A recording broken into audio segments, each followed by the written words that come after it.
A little while back, I started an OnlyFans account. I know what you're all thinking, but hey, I was single at the time, and I figured it was a pretty harmless way to earn a little extra dough. I started off by posting some tame stuff, and progressively got into uploading more mature images. Yeah, I'm not proud of it, but I'm not ashamed either. I lived with my parents at the time, so I had to be careful about making my content. Like I said, I wasn't ashamed, but I knew they wouldn't be as open-minded about it. As such, I always waited until they were out of the house before I took any pictures or videos, and I didn't tell any of my friends out of fear that it would somehow get back to my folks. It was very private business. After just a few months, I couldn't believe how much money I was making on the site. I'd amassed a sizable following and monthly income, so I decided to treat myself. My wardrobe was pretty old at that point, and I decided to buy some new clothes. I hit up a local store to pick out some new outfits. Now, it might sound strange to some of you, but when I got to the store, I started live streaming to my OnlyFans followers, talking to them about changing up my style and asking for their opinions on certain items. I'd often stream to my supporters through my private, for fans-only YouTube channel during the day. I thought this built a sense of community. A lot of them enjoyed seeing me go about my life, whether I was just out shopping, at a cafe, or just blogging from my apartment, and I'd reply to their comments and connect with them. For the most part, they were well behaved and respectful during those streams, and I started recognizing a few of their names. It was pretty wholesome. I made my way through the store, holding the camera in selfie mode, engaging with my fans.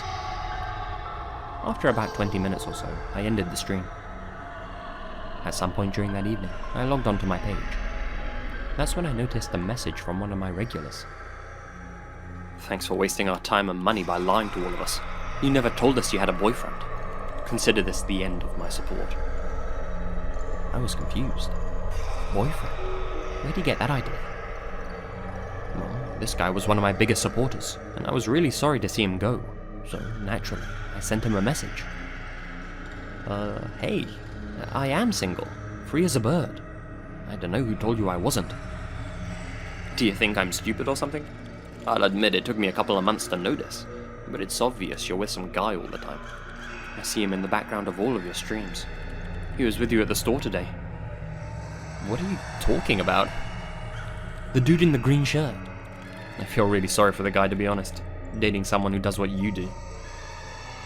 I went back to check the recording of that day's stream, and sure enough, about 5 minutes in, over my left shoulder, there was a guy in a green shirt, walking quite close behind me. He was very tall, had a muscular build, looked to be in his late 20s, but already had dark circles under his eyes and thinning hair. Okay, well that didn't prove anything, just some guy behind me at the store.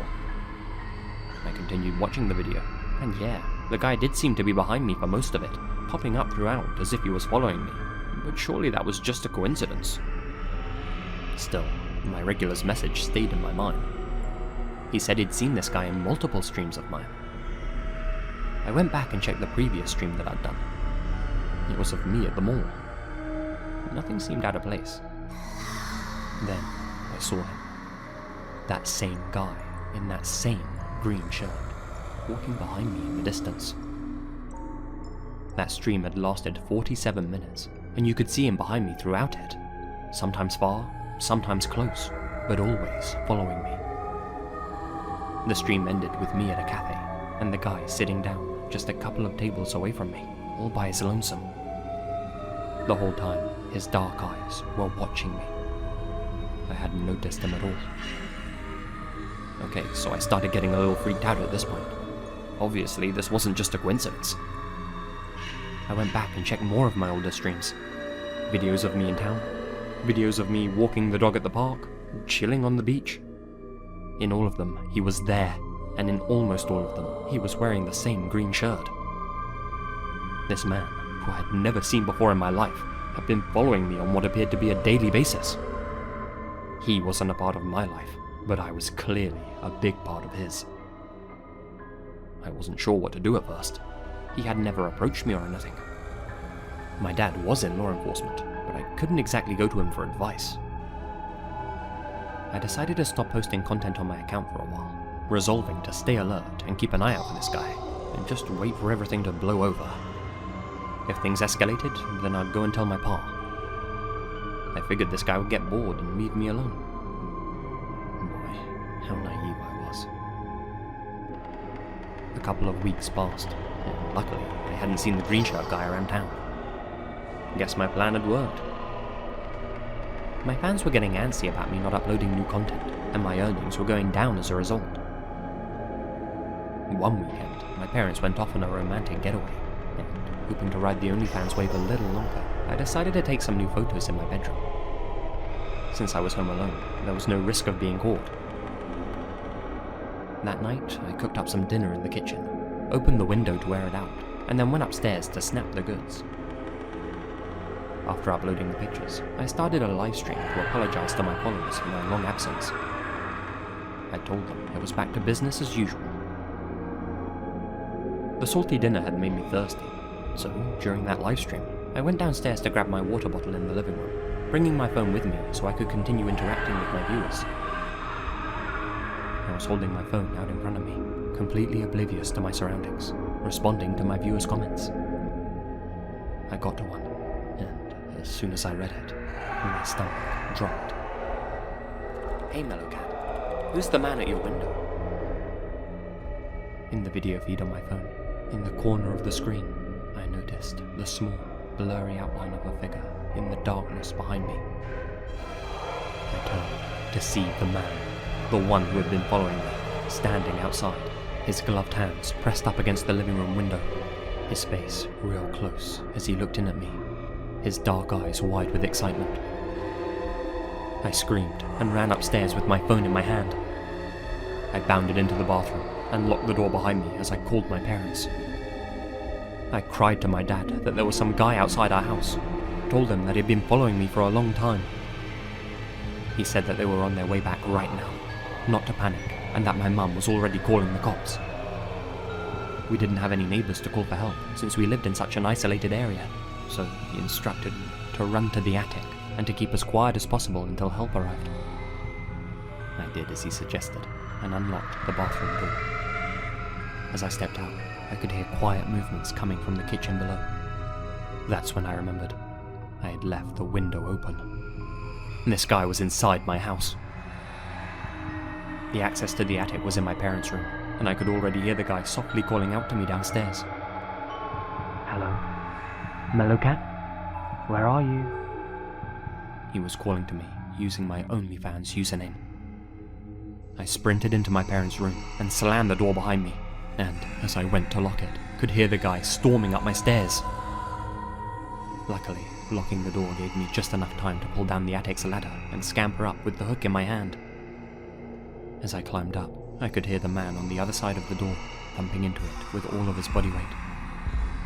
I pulled the ladder back up and closed the attic hatch behind me. I waited up there with my hand over my mouth as I heard the door give way. My heart was beating so fast, I couldn't stop breathing heavily. Things were being thrown around and smashed in the room beneath me. All I could do was listen as the guy rampaged through my house, occasionally shouting obscenities and saying that he knew I was still in the house. This torment didn't last long, maybe only 5 minutes tops, but I felt like I was up in that attic for an eternity. The house fell silent, but I stayed up there until I heard the police sirens come rolling into our driveway. My parents weren't far behind me. During their investigation, the detectives dusted for fingerprints on the door handles. There weren't any, but there was something else. They found traces of trichloromethane. Chloroform. It must have come off a rag, or off his gloved hands. The only thing missing from our house was my laptop, which had a bunch of photos of me that I hadn't released online. This guy had clearly come for the real thing, but seeing how I climbed to safety, he settled for images instead. I haven't posted anything online since, and didn't even log on to tell my followers goodbye, since I knew that he was among them. So, in the end, I came clean to my parents about what I'd been doing, and moved in with my sister in a different town for my own safety. I won't say where, for obvious reasons, as Greenshirt himself could be listening. Yeah, despite having relatively clear images of the guy's face, and knowing that he must have been from the local area and one of my followers, they never found the guy. I have no idea how he got my address. I'm just thankful I went downstairs when I did, and my viewer caught the shadowy figure outside my window. Had that guy come in while I was streaming upstairs, I might not have heard him, and who knows if I'd still be here to share this story.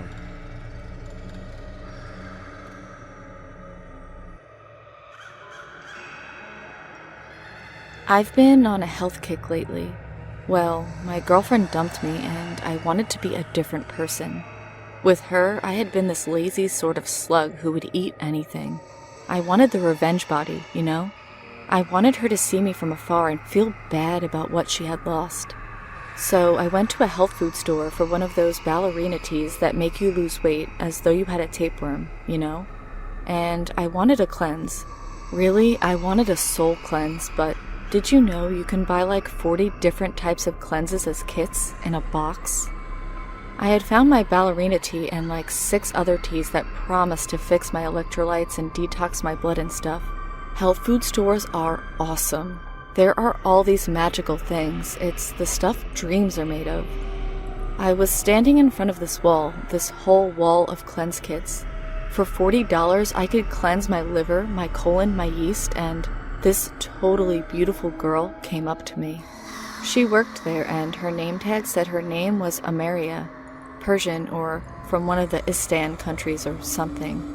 Totally exotic and gorgeous and out of my league. She was probably out of my ex's league too. We had been together for 8 years. You know how people say that one lesbian in a couple is the butch and one is the lipstick or the femme? We hadn't started out like that. We were both women, daughters of Eve. I had been so comfortable for the first time in my life that I guess I let myself go. I want to lose weight and I want something that will make my skin just glow, I said, watching her eyes. Ameria was looking at me intently and my heart started to pound. I could get her to like me, couldn't I? Even if it was just the customer-salesperson relationship between us. I had been such a shut-in for 8 years. "Are you a vegetarian?" she asked. "What is your diet like?" "No, I'm not a vegetarian," I laughed. My throat hitched the way it does when I need to cry. I faked a cough. I've been eating a lot of TV dinners lately." She waited, so I made my excuse. "See, I just got out of this toxic relationship and I haven't had time to cook lately, but usually I'm almost a vegetarian, like I still eat eggs and fish." That got an approving nod, even though it was lies. Toxic? No, we had been fine. Then we had been over. And me, a vegetarian? Vegetarian lesbian? Nope. Too much of a TV trope. I ate normal food like a normal person. Sheesh. The TV dinners thing was true. That and waffles. Beautiful Ameria convinced me to take some stuff for anxiety and some more B vitamins. She said to get plenty of sleep and avoid dairy. Her skin was perfect. I mean, she looked like a shepherdess in one of those old French paintings with a blue sky and all the flowers, you know? "How do you take care of your skin?" I asked, hoping the stuff wasn't too expensive. Maybe she took a bath in coconut milk once a month. I would, for skin like that. Ameria took a deep breath. I dared myself to ask her for her number after this. "Modern lotions contain noxious chemicals and alcohols that can, dry out your skin." She lowered her voice. "Even the pure plant butters we sell here are rancid. I just wash in cold water. I never moisturize." This place had 2 whole walls of moisturizers, rose water, nut oils. You could smell like anything or nothing, and she didn't use any of it? I got a number from her, but when I called it later, it was to the health food store, so I hung up. That week, I threw out all my old moisturizers, lotions, even lip balm. I told myself that they reminded me of my ex, so good riddance. I would become a new woman. I would eat new things and be immaculate, and somebody would love me someday, but I was fine for now. My skin started to itch the morning after. I had always moisturized. Little bit on the hands and face in the morning, little bit at night. Lip balm all day long. It felt very weird not to do it. All of my showers were ice cold. The goosebumps made it feel as though my skin was going to shatter. I looked like a plucked chicken until I warmed up. Then came the real, serious wrinkles. At first, I told myself that I had just been out in the wind, that the office I worked in had dry air, but no. I looked 10 years older and it just got worse. I miss the wrinkles now because they were way better than the memories that started flooding back when I saw my old face. You see, I have been in this elderly sort of form before. I had forgotten what it was like to be alone and such a hollow husk. It had been so long. But I remember what my old beauty regimen was now. That's good because the wrinkles turned to black lines. I don't look human, and I suppose that's because I'm not. I ordered a big stock pot, some rope, and an axe. Modern times are wonderful. Too bad Amaria didn't give me her real number. I could have gotten her to come to my place the easy way. Tonight, I'm going to wait for her to get off work. I may look like a prune, but I'm still strong. I'll drag her into my car, take her home, and cook that glow right off her skin. It will serve her right. Anyone who has purchased their fair share of makeup or bath and body products for themselves, girlfriends, mothers, sisters, or friends will surely empathize with the struggle of the sometimes ridiculous prices. So, when it comes to finding a great deal on some of my favorite brands and products, I'm always on the lookout. But this is going to be a cautionary tale. Never sacrifice quality for cost when it comes to beauty products, and here's why.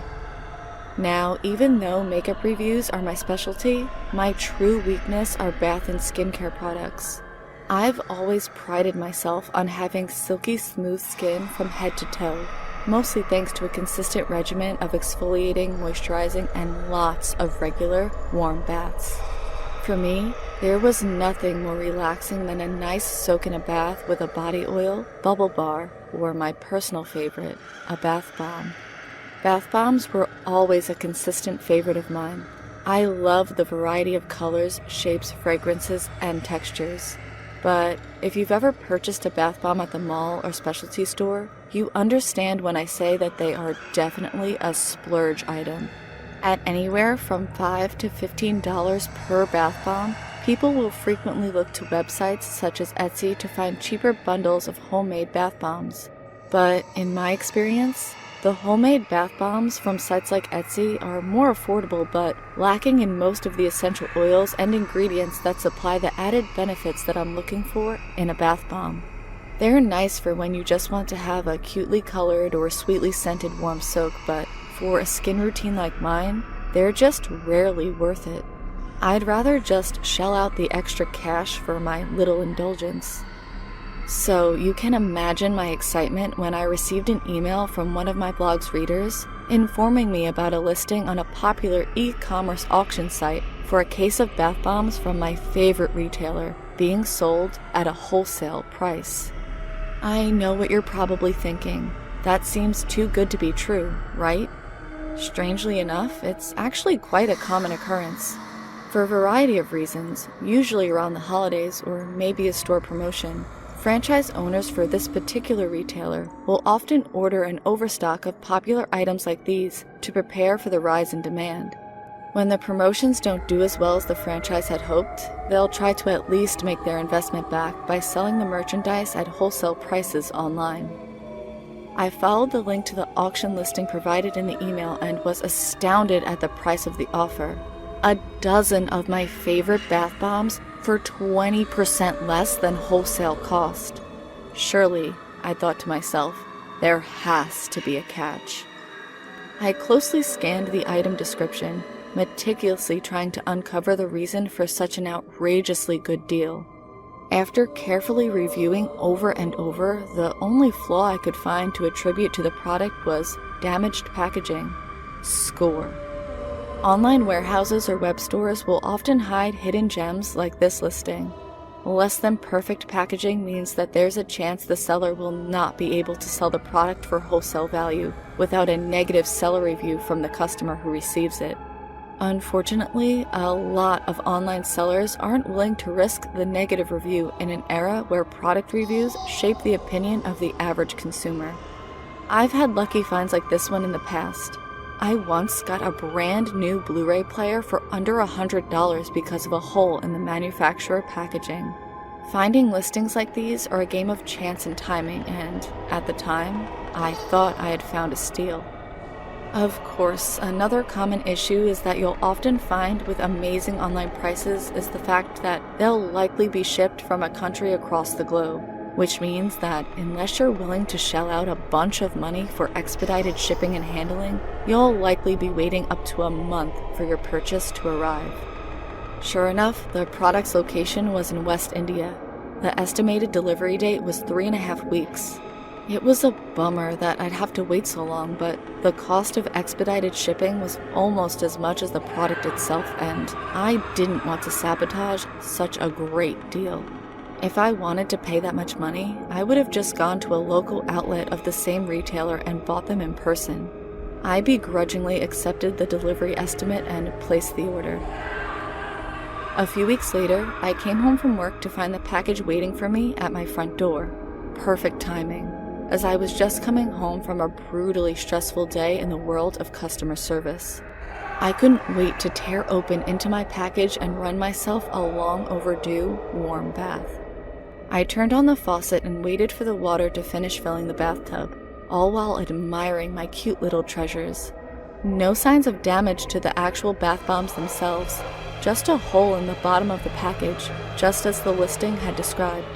I saw a bit of degeneration to the bath bombs, which I chalked up to being the result of their shelf life.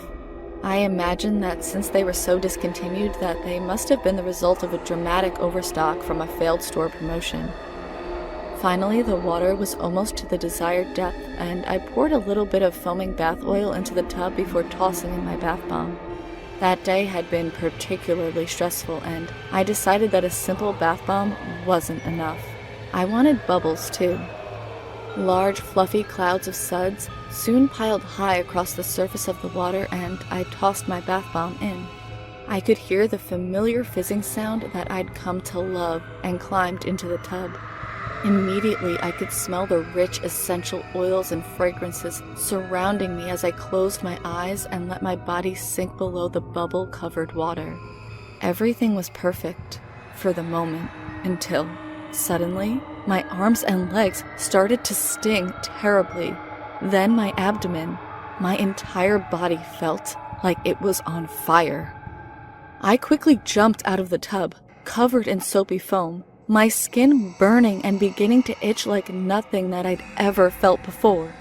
That familiar fizzing sound seemed to follow me out of the tub as I frantically ran to the sink and started to splash handfuls of water all over my body to wash away the suds. What I saw terrified me. My entire body, from the neck down, was covered in small black holes on the surface of my skin. The flesh surrounding those holes was red and horribly inflamed. I panicked and began shrieking, falling backwards onto my bathroom floor. Upon closer inspection, I confirmed my worst fear. The holes were actually moving.